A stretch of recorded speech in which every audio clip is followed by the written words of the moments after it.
It's 19 hours GMT. Good evening and welcome to Newsnight. My name is Kenneth. Jesse, here are stories making headlines tonight.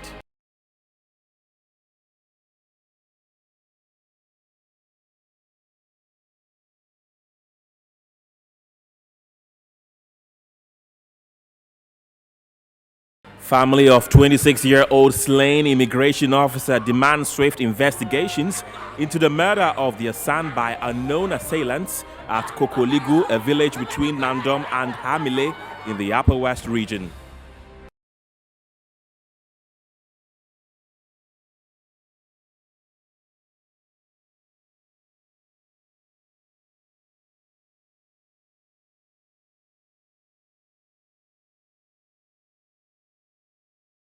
Aggrieved MPP aspirants and supporters in the Fomena constituency threaten to boycott the upcoming polling station elections over allegations that top party executives are attempting to sidestep the process.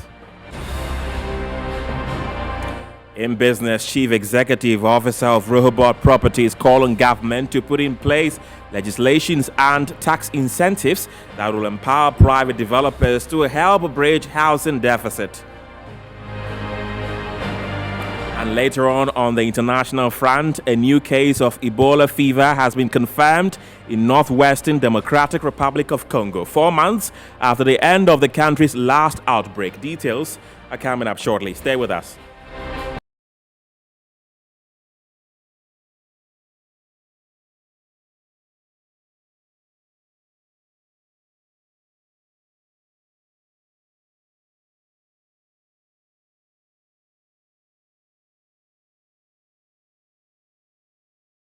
Welcome to the program. Family of slain 26-year-old immigration officer ICO Michael Otu, who was attacked and shot by alleged smugglers at Kokoligu in the Upper West region, wants government to fast-track investigations into the incident so perpetrators can be brought to book. They made the call during his burial service at AME Zion Church here in Accra.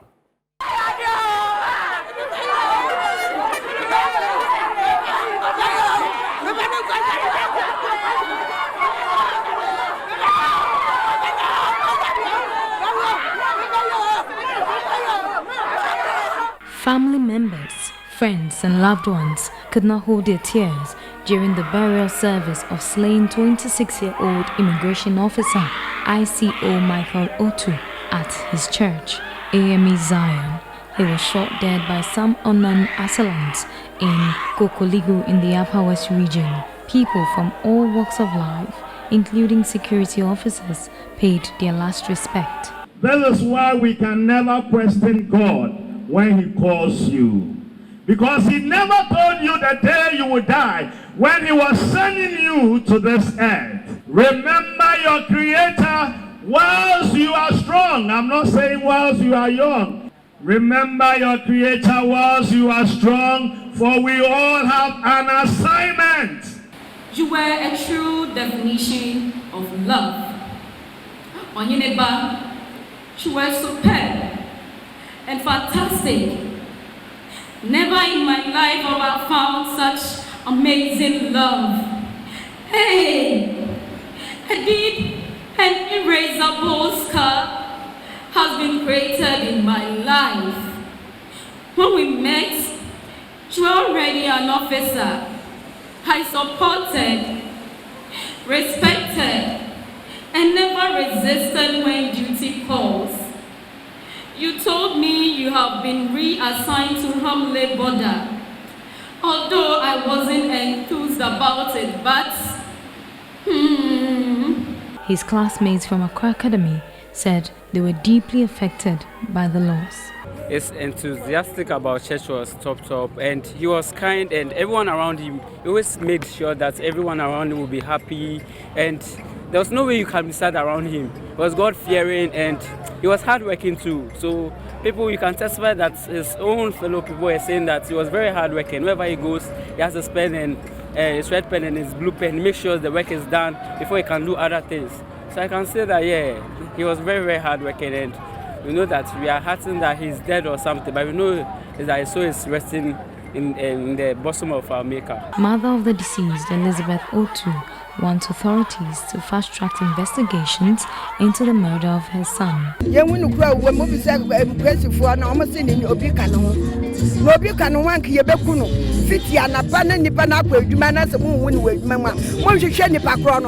It was a stranger that saw his dead body. I'm surprised that the perpetrators have still not been arrested. I'm pleading with the government to hasten investigations. All the family wants is justice.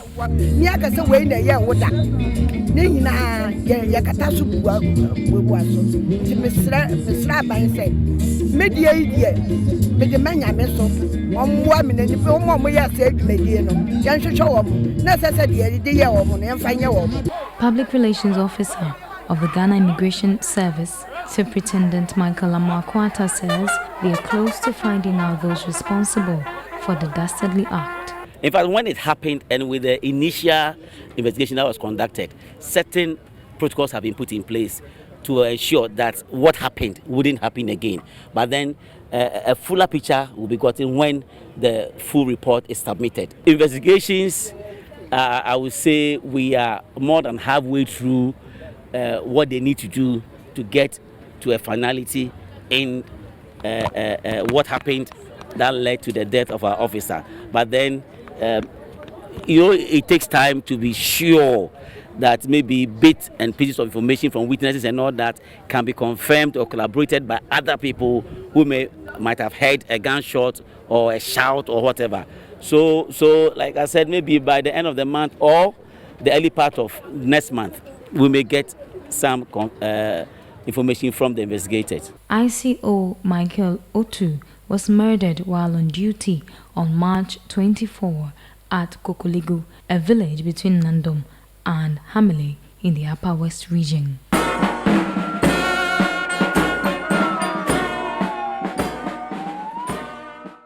May his soul rest in peace and may his memory be a blessing. Away from that, relatives of the Sisala West MPP Nasara coordinator say they want justice. This was after he was allegedly attacked by machete-wielding men in Gulu in the Upper West region. The attack, which resulted in serious injuries to the victim, is allegedly linked to the impending internal elections of the MPP, which is to be staged later this month. The impending constituency elections of the New Patriotic Party has heightened the political temperature across the Upper West region, particularly the Sisala West constituency. On Monday evening, the MPP Nasara coordinator for the area, Idrisu Walaika, was allegedly hanged with cutlasses by a group of party youth numbering about 10. The attack, which occurred at the suburb known as Hospital Junction in Gulu, left the victim with serious injuries to the head and his hands, with the right hand almost chopped off. The victim was said to have been found unconscious around midnight by a passerby who took him to the Gulu Government Hospital for treatment but was subsequently transferred to the War Regional Hospital due to the severity of the injuries. Spokesperson of the family of the victim, Zakaria Wintima Jr., is appealing to the Inspector General of Police to take over the investigations in order to avoid interference. I know that the regional commander would have interest in the case, but for the sake that there are a lot of hands that are coming in, especially the regional minister and the regional chairman, we plead that the IGP should take this matter and investigate and come up with a final solution for us. The family members are therefore demanding justice. Let's still stay on this particular matter, and I've been joined on the phone by the Public Relations Officer of the Upper West Regional Police Command, Chief Inspector Gideon Ohene Boatin, for more update on this. Good evening, Inspector. Welcome to Newsnight. Have you commenced investigation into this particular matter, and if you have, what have you found so far? Good evening, sir. Yeah, it's true that we have commenced investigation into the issue. Police have been able to arrest 4 people. And initially we had 2. And now we have additional 2 who are also on remand, in addition to the first 2. So they are all in police grip and police cells at the moment on remand. Okay. So we are investigating the case. Okay. Are there any charges you look forward to leveling against them? Yeah, we level a charge against them because you can't send somebody to the court without any charge a level against the person. No, they were charged with the offense of attempted to commit crime to wit murder. Yes, they will reappear at the district magistrate court here in Wa on 4th of next month. So, police, we are trying our possible best to get the other perpetrators to be brought also to book. Okay. All right. Thank you very much for speaking to us, Chief Inspector Gideon Ohene Boatin, who is the Public Relations Officer of the Upper West Regional Police Command. Let's still stay on the New Patriotic Party and go on to the phone lines. And the Ashanti Regional Women's Organizer of the ruling New Patriotic Party and a member of the Elections Committee for Menshia's South constituency, Nanama Ampoma, has advised persons aspiring to occupy positions in the party's upcoming constituency elections to be devoid of any attempt to woo delegates. He warned against divisive tendencies which will create cracks in the party even after elections. Organizer of the ruling MPP in the Ashanti region, Nana Ama Ampoma, spoke with the media as the regional representative of Menshia South Elections Committee after she supervised the submission of forms from the aspiring constituency officers in the Menshia South constituency. Nanama implored the aspirants to be decent in their campaigns. So far, so good from polling station, so constituency process, everything is intact. We are all one big united family. Then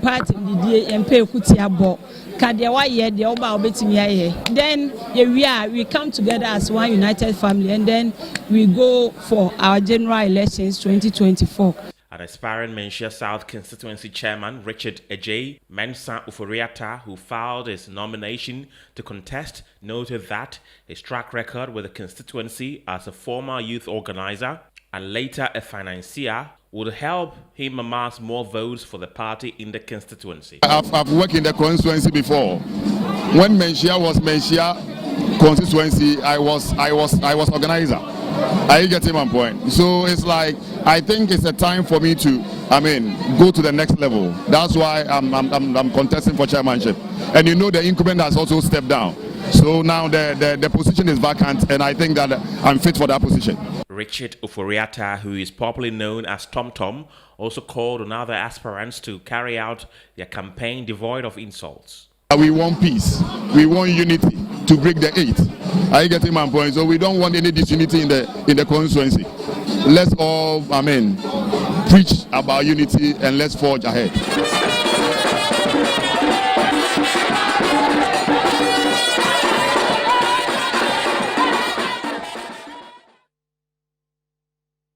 Let's get on to the phone lines and speak to Emmanuel Doma, who is a member of the communications team of the New Patriotic Party in the Formina constituency. Good evening, Emmanuel. Welcome to Newsnight. Has this particular issue been brought to your attention? And as a party, what are you doing about it? Good evening, brother.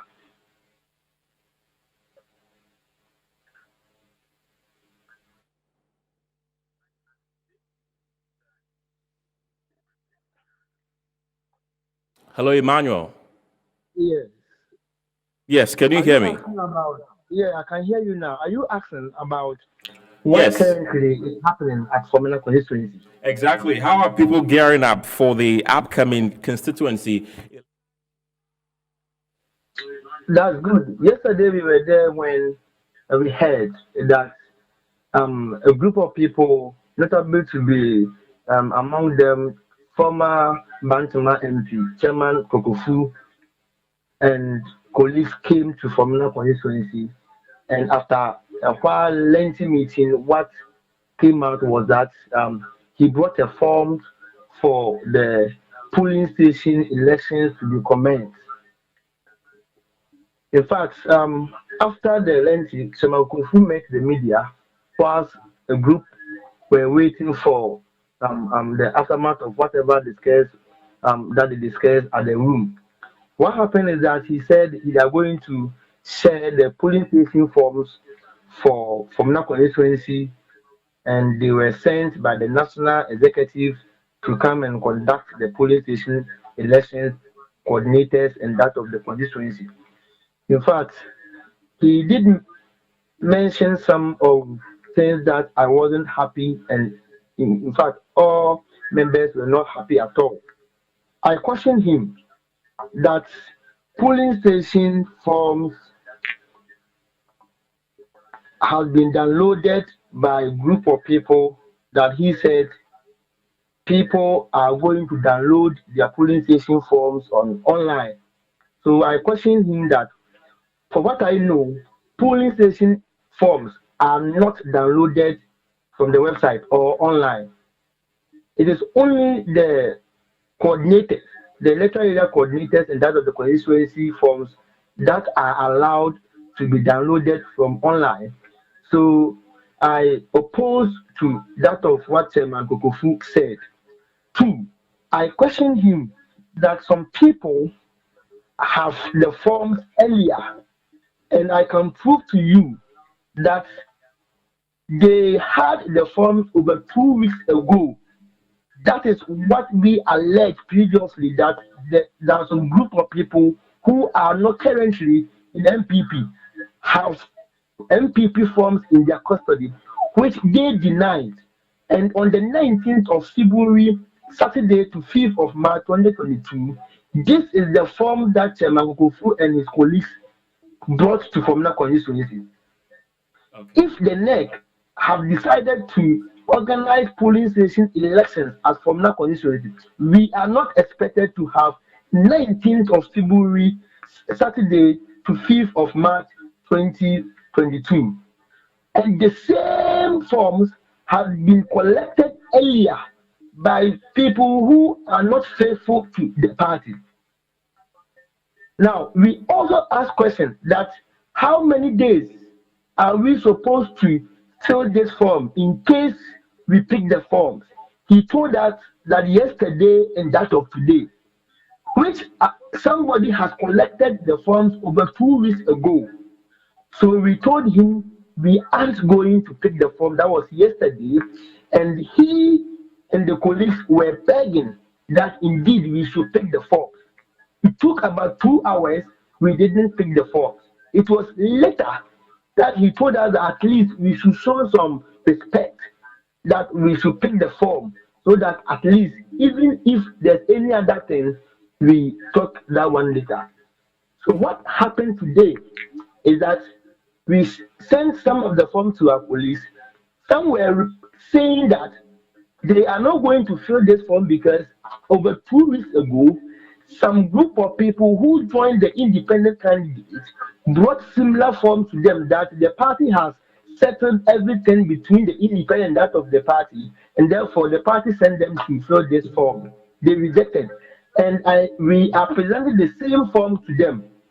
I can boldly tell you, we have not submitted the forms to Chairman Kokofu. As I speak with you now, he is still at the Fomena party office with his colleagues. Now, the question I'm asking Chairman Kokofu before he leaves for Kumasi or Accra is that Ima is asking on behalf of the people of Fomena, the MPP, that what is the committee that has been assigned to do this election?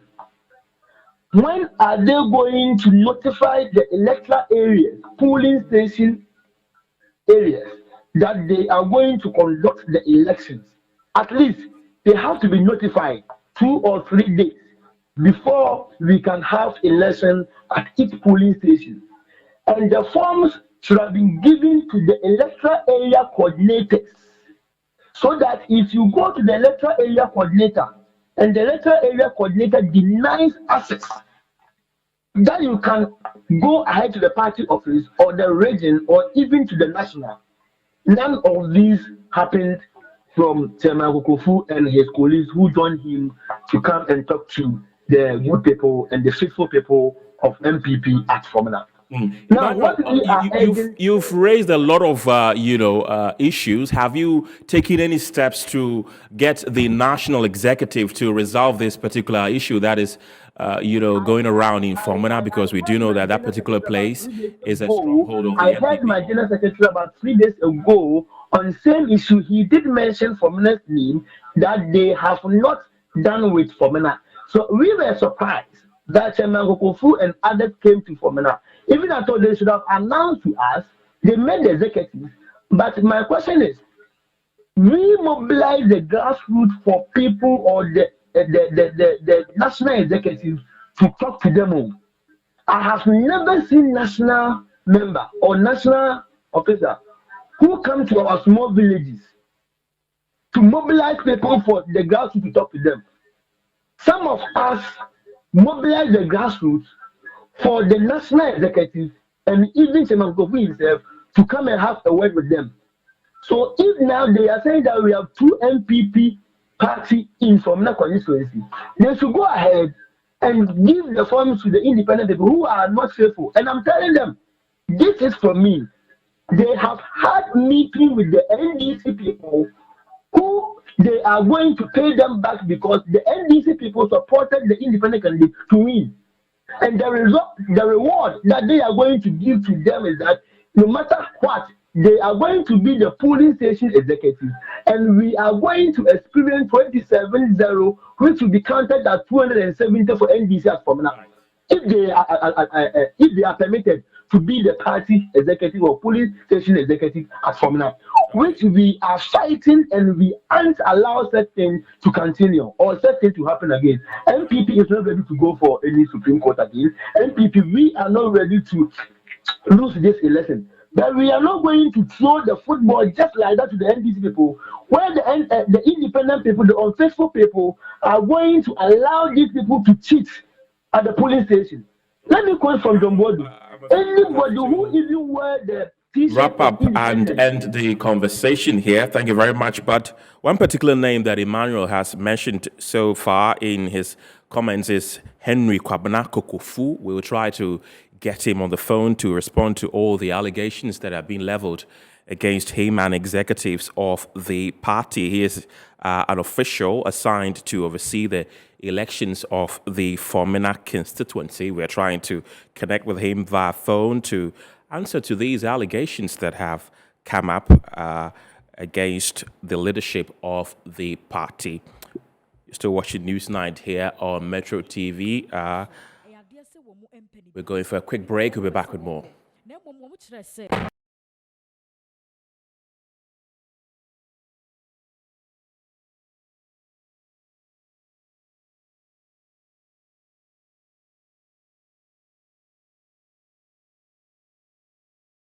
You're welcome back. Let's still stay with the MPP in the Formina constituency who have threatened to boycott the upcoming internal elections and get onto the phone lines and speak with Henry Kwabena Kokofu, who is one of the officials assigned to oversee elections in the Formina constituency. Good evening, Honorable. Welcome to Newsnight. There have been several accusations from your constituents that you are trying to sidestep them, and so they are trying to boycott the upcoming election. How do you respond to that? Hello, good evening, sir. I would love you reframe your question properly. It is not my constituency, and for that matter, I'm sidestepping any other person. If I may put things in proper perspective, I, Henry Kwabena Kokofu, have been appointed by the National Party, together with others, to go and oversee the election processes at Formina constituency. So if you like, we are the election committee. I'm leading it. I'm the chairman of that committee. So we are in Formina constituency trying to formalize the processes and kickstart the elections of polling station executives. Then we will move on to the electoral area executive elections, and finally land at the constituency elections. So I have not in any way been accused of sidelining anybody. Rather, we are in there to try to reconcile the feuding factions and then make sure we do conduct the polling station elections amicably. So that is where we are now. Okay. Their concerns are that nomination forms are being given to people who are not part of the party to contest for the upcoming elections. That is also not correct. What is correct and what is the truth is that nominations forms have been more or less given out free of charge because people will want to hide forms and prevent others from getting access to forms. The National Party has more or less liberalized the distribution of forms to the extent that you can go online, New Patriotic Party website, and print out nomination forms. All you need to do is to fill the forms up, and at the closure of nominations, you present the forms fully and duly filled or completed. So people have been given forms. They have access to forms. Okay. Because of this and many other complaints, that's why my team and myself left Accra via to Kumasi and then to Formina with more than 4,000 of such forms.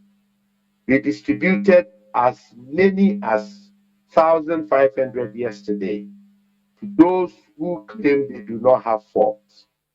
Those who went online to print the forms out, we've encouraged them to complete same and submit same by close of today.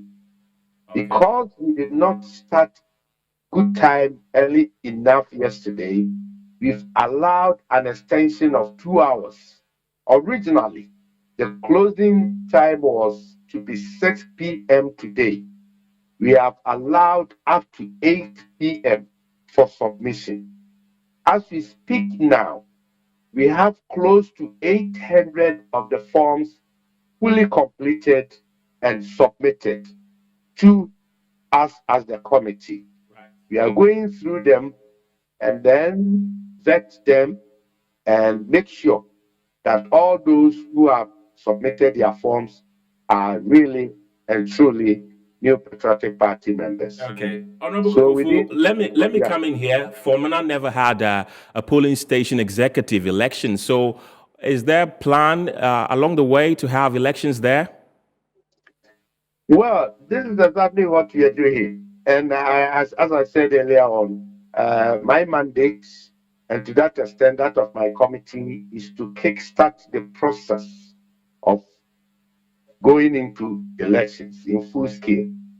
The first point had to do with distribution of forms, nomination forms, filling same or completing same and submitting, vetting them, and then Sunday, tomorrow, we're going to use that period for the vetting. Monday, 7 a.m. going, we will go out there and do the voting. So voting is going to take place in Formina polling station elections. Yeah. All right. Honorable Kokofu, thank you very much. He's a leading member of the MPP and also a former member of parliament for Bantama constituency in the Ashanti region. Away from the MPP, the SRC president of the Accra College of Education says the trainees are completely against the scrapping of the allowances. In an interview, Edward Che Jamara justified the need for the allowances, saying there is a specialized form of training and that the amount given to them by government, although inadequate, is used to cater for their educational needs. The teacher trainee allowance policy was introduced in the 1960s by Ghana's first president, Dr. Kwame Nkrumah, to serve as an incentive to get more people into the teaching profession. It was reversed in the early 1970s but had to be reinstated in the 1980s due to mass exit of Ghanaian teachers to Nigeria. In 2014, the NDC government under John Dramani Mahama abolished the policy and replaced it with a student loan and feeding grant policy. This move caused uproar on the student front. The NPP won the 2016 general elections, partly hinged on a campaign to restore the teacher training allowances, a promise which was fulfilled. In the 2017 budget, a provision of 103 million Ghana cedis was made for the payment of allowances to all trainees in more than 40 public colleges of education.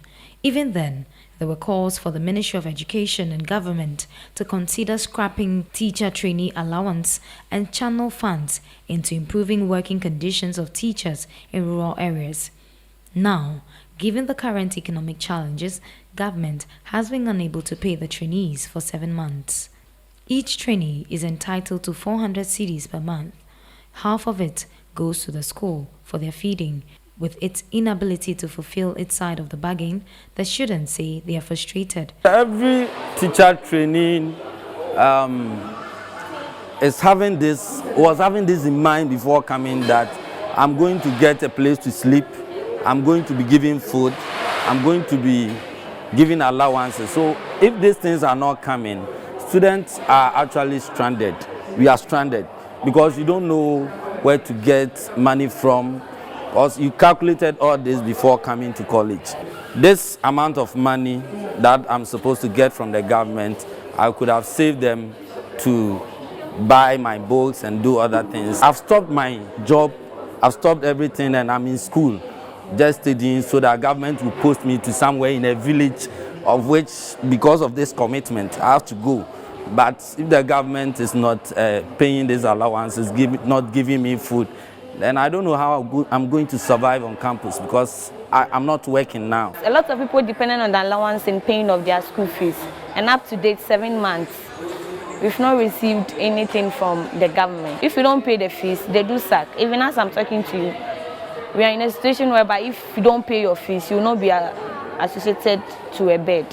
For me, I see it to be little, because for 200 a month, I buy bundle from it, I buy books from it, and other things. Despite increasing costs on the public purse, they are against the scrapping of the allowances. I will challenge anyone who goes for the total cancellation of this allowances system, because we are in the tertiary system for now. The reason being that we are trainees, we are purposely trained for a specific task. And training us for a specific task, there should be more attention for us, because you are training us to perform a specific job. For we, the trainees, they are training us to go out there, to go to the villages, impact into them. That is incumbent on us. That's why they are training us and investing in us. So if they are preparing us for what? For the children out there who are coming, they should at least motivate us to do the job well. So if they are to eliminate this motivation, which it has been a tradition to us, it's like your mother being with you and now your mother is dead. How will you be? Although you can leave, but it will be like something profitable has been, you've lost something. And that's why I'm saying maybe if they should eliminate allowances from the system of teacher trainees, we are going to survive a lot. They are therefore calling. Let's seek some expert analysis on this particular issue and speak to Peter Anti. He's an educationist. Thank you for joining me tonight, Peter. There's an ongoing debate on whether or not to scrap the teacher trainee allowance. What's your take on that? Thank you very much and good evening. I see a lot of misinformation and lack of understanding of policies in the interviews that were granted. As far back as 2016, we at the Institute for Education Studies backed the decision by the then NDC government to replace the the teacher training allowances with the student loan system, because in 2012, we as a country decided to convert our colleges of education into training teacher training colleges into colleges of education. Now, what that means, if you look at the Act 847, the Colleges of Education Act, what that means was that we were converting these institutions into tertiary education institutions. Now, if we are doing that, then it meant that all the attributes, all the characteristics, all the features of tertiary education institutions in Ghana should apply to those who are in the colleges of education. Unfortunately, we did not, or were not able to run through the various transition mechanisms that needed to be put in place. Of course, when they tried in 2016 and they lost the election, the previous government, the succeeding government decided to revert that particular trend. And that was a move that has landed us in our current situation, because now it has become more of a political something than thinking through a policy that has repercussions on the training of teachers in the country. Now, I said that I saw a lot of misinformation and lack of understanding of policy in the interviews, because you would realize that they claim that when the allowances are replaced with a loan system, they are going to suffer. I don't see how this is going to happen, because now all of them are doing degrees. They are doing a 4-year degree program in basic education. They have counterparts, or they have mates in University of Cape Coast, in the University of Education, Winneba, who are also undergoing the same training process, but those mates are not allowed to or are not giving allowances. So I do not see why the colleagues in the training colleges should be giving allowances. And that is why we, since 2016, have decided.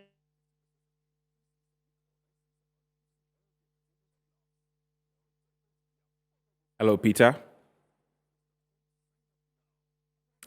Unfortunately, we've lost Peter Anti there, but I believe he made his point that he does not support the teacher trainee allowance. You're still watching News 9 here on Metro Television. We'll go for another break. We'll be back with more.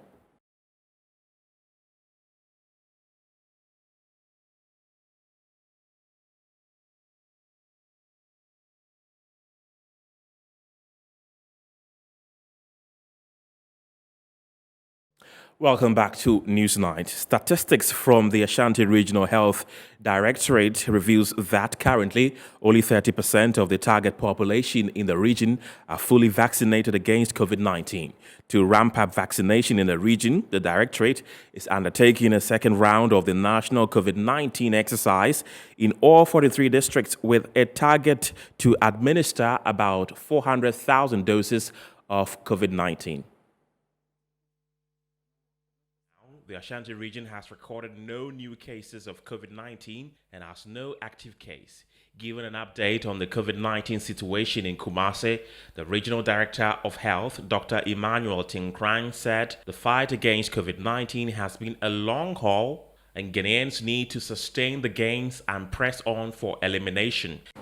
To sustain the gains, we need to continue with the vaccination until we've reached 70% of our population with COVID-19 vaccine, fully vaccinated.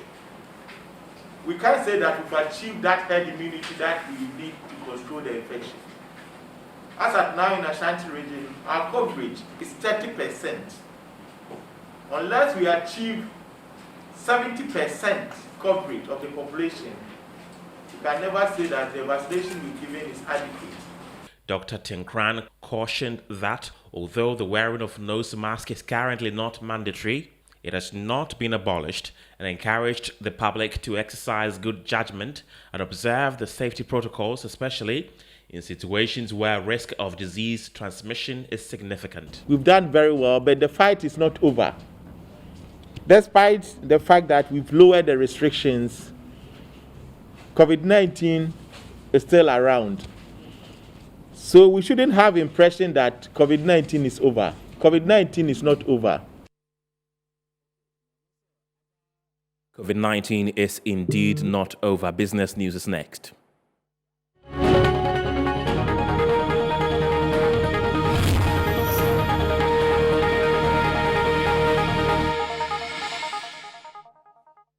In business tonight, the Greater Accra Regional Coordinating Council is set to partner the Association of Ghana Industries in creating a new automotive hub at Afienya in the Greater Accra region. The RCC, led by the Regional Minister Henry Quartey, made this known during a conference of investors here in Accra.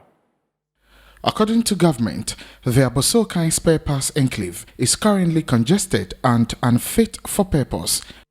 A representative of the Greater Accra Regional Coordinating Council outlined some components of the envisioned automotive zone for spare parts dealers of Abossey. And there's also going to be a toll road to link those two, entities. That is the harbour and the hub. Then we have the ancillaries as well. There's obviously the need for you to have various ancillary, institutions like who will provide finance, security. Adding to this, the Greater Accra Regional Minister Henry Quartey announced the creating of a new and spacious automotive hub in the Greater Accra region. We are looking at what we call the West African Automobile Hub. The Abossey is just around the corner there. It's been there for over 30, 40 years. And that is the brain of Ghana's automobile industry in terms of spare parts and all that. Today, they have outlived the space and their usefulness and purpose of being at Abossey. As we speak, we have about 5,000 permanent shops in Abossey and about 17,000 temporary businesses like tabletops. The initiative and the idea, for that matter, to create a new hub for them at Afienya. Fortunately, the RCC is talking to the Minister of Lands, and we have been assured of about 2,500 to 4,000 acres of land. We are almost done with the processes. Now, over there, we will transform the way they have done business over the last 30 years. For his part, the president of the Association of Ghana Industries, Dr. Humphrey Kwesi Eyimdake, also announced plans of engaging the government on financing options for developmental projects in the city. AGI has followed with keen interest the dynamism of the regional minister in changing our capital city. And I stated that this was birthed out of a courtesy call. And we are determined to extend our support to his vision, plans, programs to attain this set goal. We seek to engage in subsequent discourse with the mayors and the MCs to flesh out bankable projects that we can package through the private-public partnership under the Ministry of Finance to structure financing options that could assist in attaining this goal without putting burden on government, considering the various developments in the world and in the debt position of our country. Some investors who also showed interest in projects on the Agbiboloshi land were taken on a tour. The conference, which took place at the Accra Metropolitan Assembly, was under the theme, The New Phase of Greater Accra, Collaborative Cities and Private Sector Role in Achieving Accelerated Development. Shadrach Odame Ejare, Metro News, Accra. We'll be back from the break with more stories for you. Stay with us.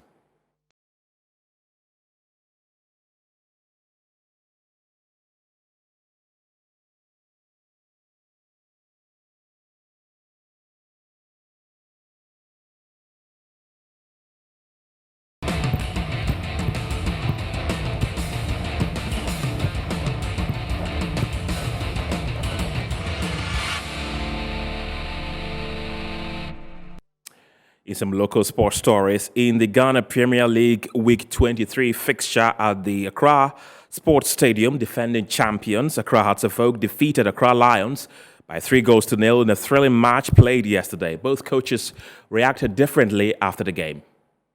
It's very unfortunately we started very well, and after 10 minutes, our players just draw back, which was not good, and also the red card that we received, it was very, very, stupid from our player, excuse me to say. So that's what changed the game. I think they give House of Oak a lot of respect, which it's not supposed to happen.